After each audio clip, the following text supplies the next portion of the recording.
26 now.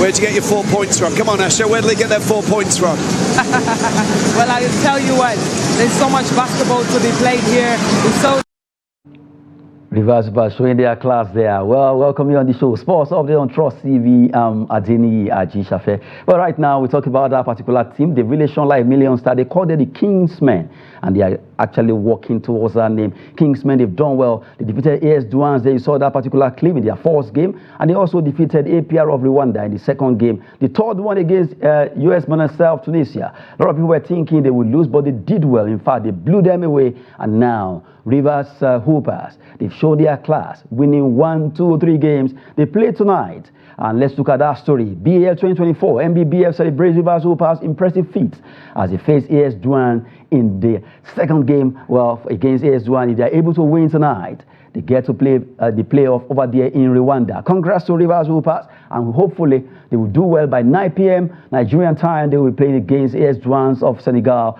and I know it's going to be a tough one because AS Douanes would not want to give up, but we believe in our team that they can do it. The Kingsmen making us proud there. Join us in the studio this hour is Joseph Peter. Good to have you. Good to have you. And also Julius Okafor.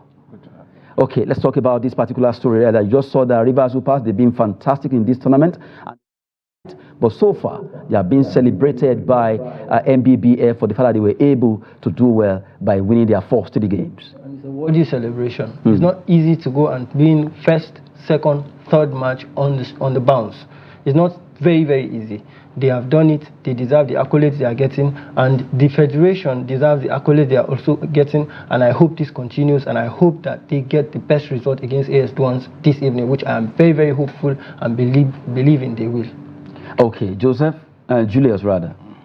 For me, I think they deserve all the celebration, they deserve all the accolades they are getting, and just like I said, the federation also showed the level of preparation because before your team goes out, there must be something put behind. So they have all the backup from the federation, and they have all it takes. I think it's massive, winning first, second, and third. And for me, this night is going to be another celebration for them. That is what I think. Hopefully it will be. And I want to commend Rivers State government for really supporting these Kingsmen, for supporting them, their financial and also all the moral support. For MBBF, that's the federation that governs basketball in Nigeria, for being able to give them that moral support. And also, I'm very sure to some extent, financial support will also be there. But for Rivers Hoopers, they really shown like million stars against AS Douanes tonight. Nigerians are hoping that the Kingsmen will really come out as kings and also do us proud by winning to make it to the playoffs that will be coming up in Rwanda, precisely in Kigali. Well, for Rivers Hoopers, the show class, we celebrate them for what they've done. Being able to win 3 matches in a row is not an easy task over there in Senegal, precisely in Dakar, where they've been playing in the Sahara Conference of the BAL, Basketball African League, taking place there. Well, for the Nile Conference, it's taking place in Egypt, and for West African side, Nigeria is really showing their class as a basketball nation. Well, from there, let's move away from basketball as we talk about our ladies under 17. They, as we speak right now, on their way to Mali to play over there in Bamako against Burkina Faso. Nigeria under 17 female team, the Flamingos, leaves for Bamako for World Cup qualifier against Burkina Faso. Burkina Faso will not be able to host in their own backyard due to the insufficiency of their stadium. But right now, they'll be playing in Bamako, where they'll be facing Nigeria there. Burkina Faso will also play in Ouagadougou, but that has been cancelled. But now, away to Bamako, Nigerian coach Olympiakos, they are saluting one of his players, and now they are battle ready for this particular encounter there. Well, this game will be coming out. This is the first leg, the third round first leg against Burkina Faso, our team under 17 girls, Flamingo. We know that when it comes to age grade right now, we can't take anything from Nigeria. They have been fantastic. I'm talking about our women right now. This match against Burkina Faso, do you see them winning? Yeah, I see them winning it, absolutely.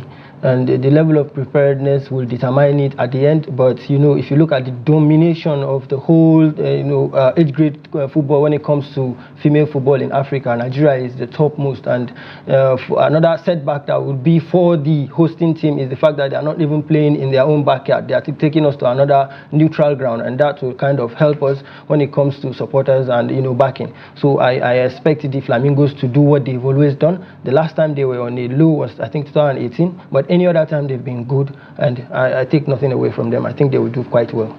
Okay, talking about that particular team, we know how good they are now. The coach has been with them. He said he wants to make sure these ladies qualify for the World Cup. And our ladies, the under-17, are also bat ready, because some of the players also were like, okay, we know that we need to beat Burkina Faso so that we can make it. And it's not going to be an easy task, but they can do it, according to Joe. So, Julius, do you agree with that?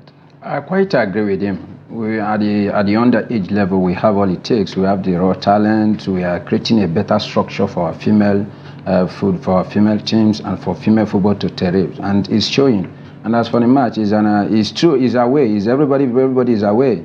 Both the Burkina Faso and Nigeria are playing on neutral ground, so nobody is looking at any support from any fans. Everybody is coming whatever you have. So for me, I think we are dominating in Africa in terms of age level, and I think it's something that will keep improving as time goes on. I don't see us lacking, but I don't see us losing any chances. It's our chance. We're going to be at the World Cup. That is what. Now, when it comes to football development in Nigeria, we notice that most of the times these young teams, under 17, under 20, and when it comes to play at the national team, the senior national team now, with Nigeria, we are so used to these days, it's getting so common that we don't even care about the league anymore, big players. According to Pizarro, that the players are not good enough to make the cut to the national team, either Super Eagles or Super Falcon, because by the time you check the list, it's always very scanty. Maybe one, a goalkeeper, that will not even see action throughout, or a player that was just, I think it was the last time home base actually had a time was during Stephen Keshi, the Nations Cup 2013, and afterwards it went to oblivion. I'm talking about featuring home-based players, both for women and men. It's always foreign-based. Does it really mean that Pizarro, for you now, is it right that no players is good enough to make it from the NPFL or maybe NWFL? I think Pizarro is right and wrong at the same time. The reason why I say this is because this is a question I always ask myself. As a football-loving fan, how come I do not know most of my league players, their names and their games and how good they are? I just know a couple of those whom I dedicate my time to see and follow. Unlike I'll tell you about the full team of Manchester United. I think that one has to do with projection from the media. So the media at times, because, sorry to cut you, if you check, at times, the way we project our own, due to some things that are still lacking. Number one, TV-friendly matches. If the matches are TV-friendly, a lot of people want to watch, they want to see. And by the time they are watching, the name of the players will always ring bell. That's number one. Number two, the media officer of most of these clubs need to do more jobs, projecting their team, making sure you go online, is always on your face. If you go online, you see some. In fact, even if you are not looking for that information, to pop up and keep coming to your face. So, Nigerian media officer of club side, they need to do a lot of jobs. Few of them are doing it, but majority of them needs to push by making sure to our faces. Let's know these players. Let's know what is happening concerning their team. But then it all comes down to value of a league. How much value does the NPFL have? How comes Nigerians are not trooping into stadiums to go and see games week after week? So for me, it all comes down to value. How come we are more aware of the South African league, the Zambian league, the Kenyan league, more than we are of the Nigerian league? You begin to ask, there are a lot of things. Okay, let's not leave Buka for out. It seems he wants to. Let me say this. For me, Pizarro is not, what he said is out of line for me, because if he says so, I think the last time we won the Nation Cup was under Stephen Keshi, and that was the last time we had home-based players making about 6 of them making that cup. If he and the Rex have been parading foreign players, have we won the Nation Cup? The Nation Cup? The answer is no. So what does that tell us? That there is something that needs to come into the team from the league. No matter how bad we think we are, I think we are work in progress. How long have we been?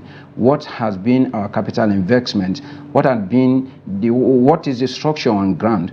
I think for me, we are making progress. I don't think it's a one-day something. I don't think it's one day. So just like in the English Premier League, there's matches that are played at night.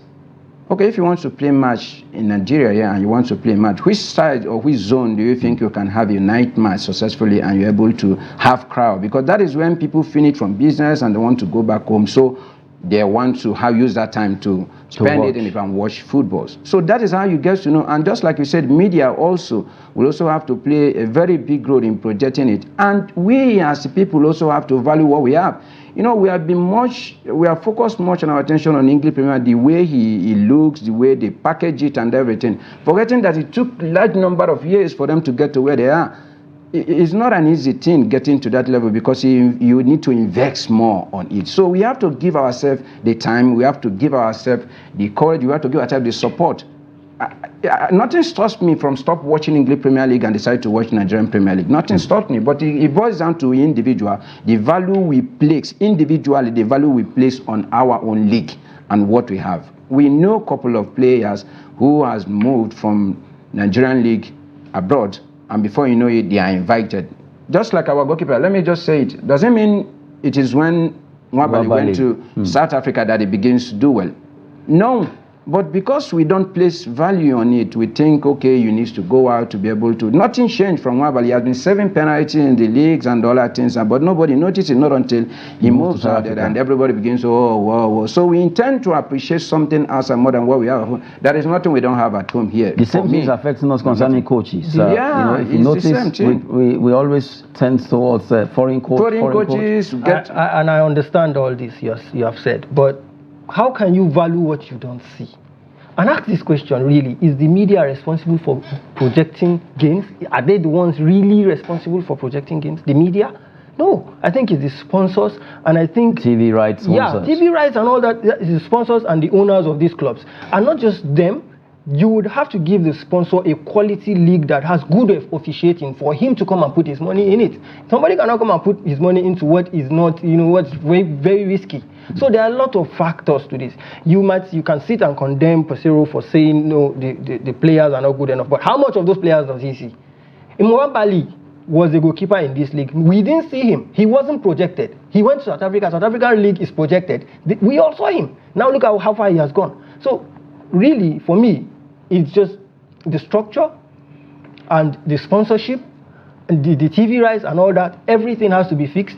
Let the players be seen that yes, they can do, before a coach will see them and say, yes, okay, this one can actually perform, let me pick him. But you can't blame him.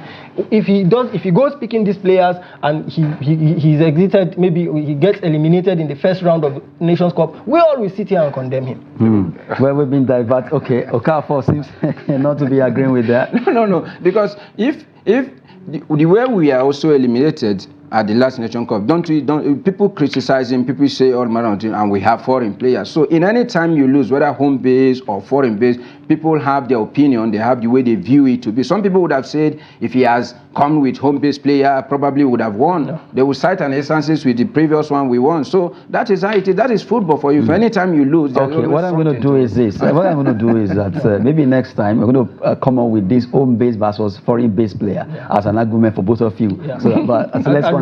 I'm looking forward. Okay, let's continue with the show first. Okay, we've been talking concerning our ladies under 17 girls. They call them Flamingos.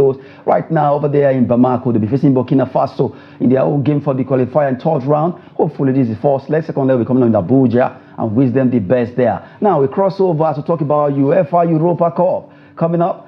Fixtures, semi-finals. Let's look at those games that will be coming up tonight in the UEFA Europa League there. Semi-final fixtures. Let's have it. Atalanta against Olympic Marseille. Aggregate-wise, it's 1-0. And you have Bayern Leverkusen against Roma. 2-0 in favor of Leverkusen, who really are trying to see how they can make history. If they are able to win the remaining games for this season, if they win this, get to the final, or in fact, not losing, they'll be the first team in history to actually not losing at all throughout for how many years and all the history that's actually attached to it. Now let's go to these leagues. The matches for tonight. Atalanta, Olympic Marseille. Let's start with that. Atlanta Olympic Marseille is going to be a home win for Atlanta, seeing how far they did at France. I do not expect any upsets anyway. So already you are saying Atlanta will beat Marseille? As far as I'm concerned, except if football does what football does. But Atlanta should win that match. Okay, for Okafor, maybe you want to go French now. Let's see. No. Okafor, why are you always with me? I have my okay. Wait, I don't know. There is one particular thing I saw when they say Okafor's law. Are you Okafor's I have a Damola Lukman there. Okay. My hitman is my man, is doing well for the team, and the way the team has been able to carve out what they want to do and the pattern they play, for me, I think he suits them well and is giving them what they want. So going to France to have a 1-1 all draw and coming back home, well, for me, Atlanta all the way. Okay, let's see how it's going to be, because football, just like he said, except if football does what it used to do. But as it is right now, 1-1 draw, aggregate-wise, between Atalanta and Marseille coming up tonight. A tough match is going to be, but any team can actually win. But the big one that a lot of people are looking at, not because it's against Roma, but because it's Bayern Leverkusen. They shocked everyone this season. They won the German Bundesliga, record set. In fact, Benfica was holding the record of the team that have not lost, let's say, 48 unbeaten run there. But now they equal it, and they are going to make sure they set a record in the whole world as a team that played the whole season in all the tiers of competition, in the Europa semi-final, in the German Bundesliga, in the German Cup. Everything they have not lost any game, so it's a big one. Let's start with Okafor for this summer. I think Bayern Leverkusen are used to winning, as long as this season is concerned. They are already has become a custom to them. So going into pitch, they don't look at any other result aside winning. So what they are project their mind is, let's just go there, take the result, and that is what they have done. They are 2 goals up against Roma, and now you're expecting them to. And they're playing at home. So there's nothing anybody is expecting rather than take whatever number of goals you want to score there and wrap it up, and then you go to final. For me, they have been the best team. They are the best team as long as this season is concerned. Depending where they are coming from. Alonso took over from that team right from when they were, I think we were 17 or thereabout on the table, and he took, and you see how he has turned things around for them, and that's why he's staying back, because he wants a continuity of what they are doing now. That's why he's a bad news for Bayern and Arke. Now, talking about this particular Bayern Leverkusen in Nigeria, Victor Boniface seems to have made a good move. You know, when he moved to Bayern Leverkusen, a lot of people were like, Bayern Leverkusen, why don't you go to a bigger club? And now it has actually spelled well for him. You know, people just watch football sometimes. They don't think about the move before the big move. The move before the big move is the move that sets you up for the big move. It was like the case of Erling Haaland. Erling Haaland could have moved from Sweden, I think, directly to one of these big clubs, but he first went to Borussia Dortmund. You find out that Dortmund has been that bus stop. Ajax have been that bus stop where all these players go to. They go there and they become better, and they become world class, and then they move to a world class club. And I think that's what Boniface has just done. His strength, his agility, and the goals he has scored, even though he went injured for a long period of time, he came back and so class. So tells you what he has in stock, and I hope that the Super Eagles gets to benefit at some point from all this, all what he's doing. However, speaking about Alonso has built a winning culture, but however, let me remind you, they've only played the UEFA Cup. They've not played the best in Europe. Let's see what happens concerning Xabi Alonso there. And then before we wrap it up, let's talk about Aston Villa. Aston Villa have an Aquilian tax ahead of them against Olympiakos because they are trailing 4-2 on aggregate. According to Unai Emery, Aston Villa must handle a difficult atmosphere against Olympiakos. They are trailing Olympiakos 4-2 first leg, and second leg. What do you think will happen? Except anything that's happened the way nobody looks at it, just because it's football. Otherwise, Olympiakos has taken over Dixon. You agree with that? Yeah, I don't want to agree with that because it's Olympiakos and it's Aston Villa, and they are both not world-class football teams. They are just this middle-grade performing team. And you look at the experience of Unai Emery, you probably want to think he has something in the bag to unravel. If he gets to do that, then probably they would stand a chance. And on football terms, they actually have a chance. So I would give them maybe 30% possibility of coming back, but it's heavy on them because these guys are at home. But now Emery, we know him as someone who actually knows how to go for European Cup. Maybe you know what he did with Sevilla, and now maybe he can turn things around against Olympiakos tonight. Maybe. But that's the reason why I'm giving him 30%. 30%? Yes, yeah. Okay, let's see. Maybe Aston Villa players will actually turn things around for their coach, Unai Emery, who is saying the atmosphere over there in Olympiakos is going to be tough and very, very boisterous for them to turn around 4-2 aggregate-wise against Olympiakos.